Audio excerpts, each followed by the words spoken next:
और जब मुठभेड़ होता है तब वो बताया जाता है, तब तक उससे पहले वो ग्रामीण रहता है, मुठभेड़ के बाद वो इनामी हो जाता है। यहाँ एक माहौल है, एक युद्ध का माहौल है, उस लड़ाई का माहौल है, उस लड़ाई के माहौल से बचने के लिए लोग यहाँ से पलायन कर चुके हैं। और तेंदुपत्ता तोड़ने के लिए मना है, कोर बफर जोन में नियम बताकर उन्हें तेंदुपत्ता तोड़ा नहीं जाता है, तेंदुपत्ता तोड़ने नहीं दिया जा रहा है। लेकिन उसी जगहों में, उसी कोर बफर क्षेत्र में आप पोरंडम प्रदान का अनुमति देते हैं उद्योगपतियों को।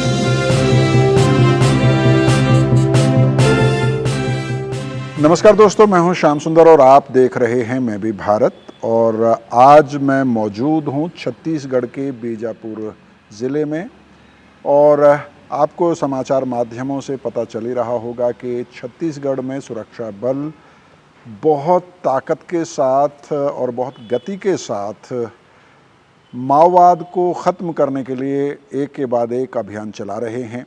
हाल ही में केंद्रीय गृह मंत्री अमित शाह छत्तीसगढ़ आए और उन्होंने ये ऐलान किया कि मार्च 2026 की जो समय सीमा तय की गई है माओवाद को ख़त्म करने के लिए, उस समय सीमा के भीतर इस लक्ष्य को हासिल किया जाएगा।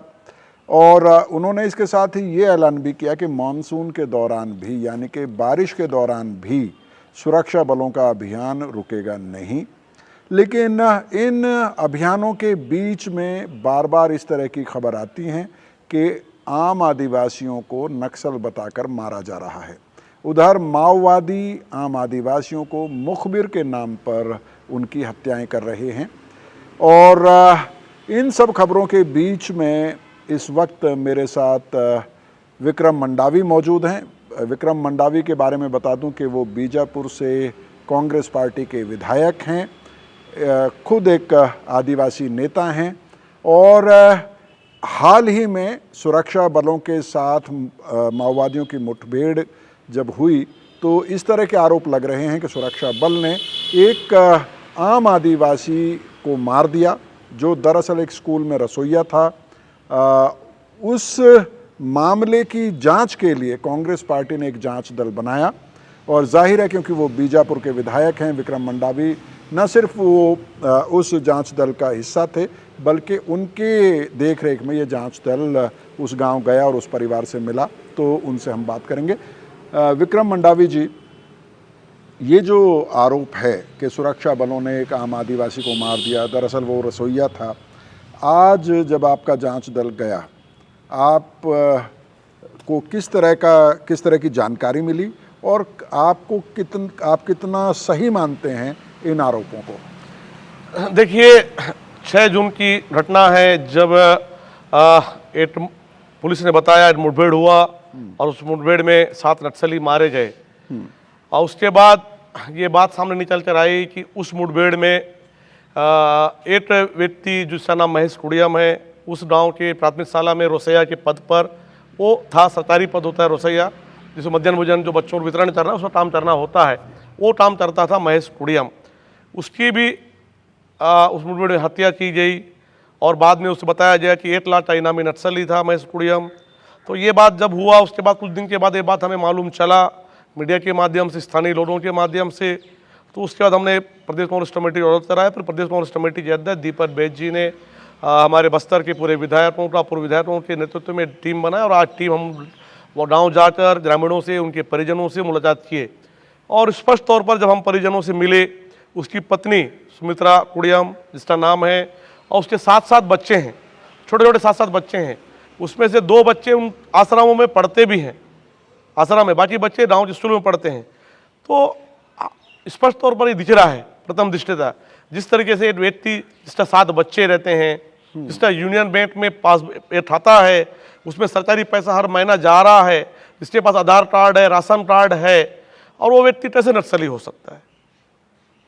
तो ये ग्रामीणों ने भी आरोप लगाया, उनके परिजनों में लगाया और हम उनसे मिलने के बाद स्पष्ट तौर पर हमें दिख रहा है कि ये एक तरह से फर्जी है और जो निर्दोष आदिवासियों को वहां पर नक्सली बताकर मारा गया है। जी, और क्या इस जांच में जब आपने लोगों से बात की, क्या ये इस बारे में कुछ स्पष्टता आई कि मुठभेड़ के दौरान गलती से सुरक्षा बल के फायरिंग की चपेट में आके ये मारे गए या स्पेसिफिकली टारगेट करके मारा गया? नहीं, अभी हमको उसकी पत्नी ने जो बताया जी, अपने बयान में बताया कि उसकी पति जो महेश कोड़ियम, मृतर महेश कोड़ियम, जो भैंसा लेने के लिए, भैंसा जो होता है वो लेने के लिए तालाब तरफ गया हुआ था।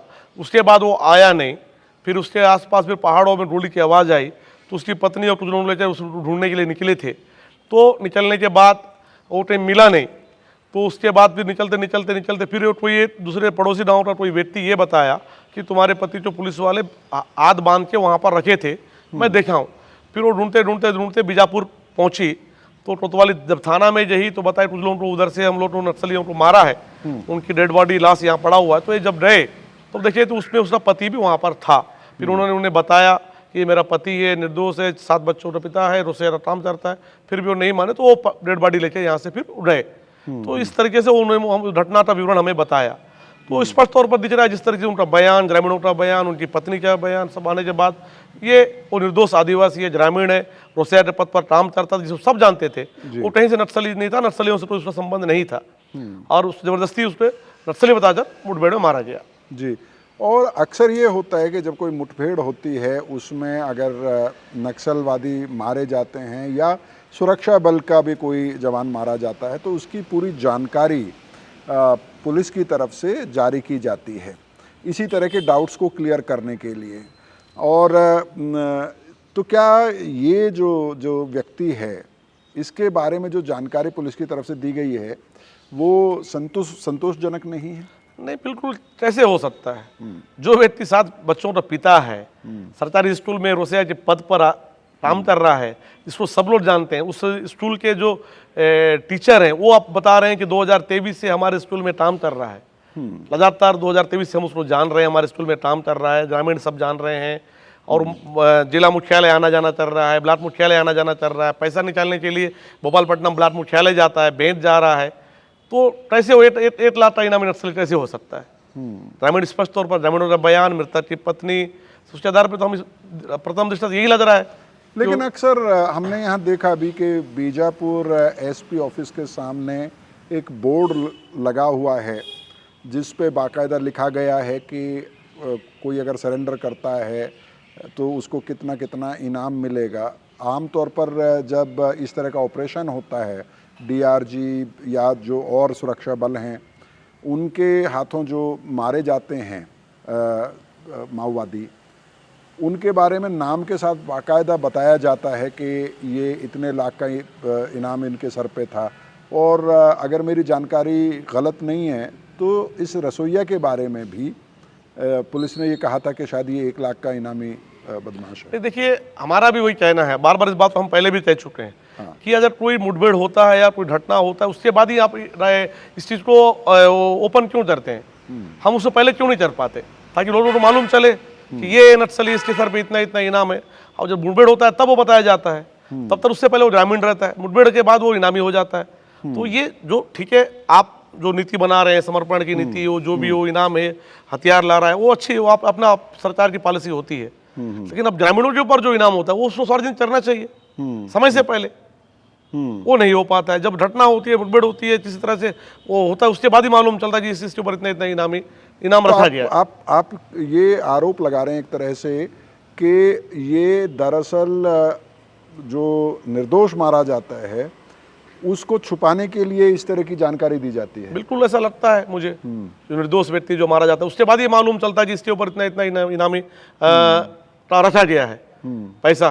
तो उससे पहले आप क्यों नहीं इस बात को करते, ताकि ग्रामीणों को भी मालूम चले कि उनके गाँव में, उनके क्षेत्र में, हमको भी सबको मालूम चले कि हमारे क्षेत्र में भी ये लोग इतने इतने इनामी नक्सली है। तो उस तरह के प्रचार प्रसार हो।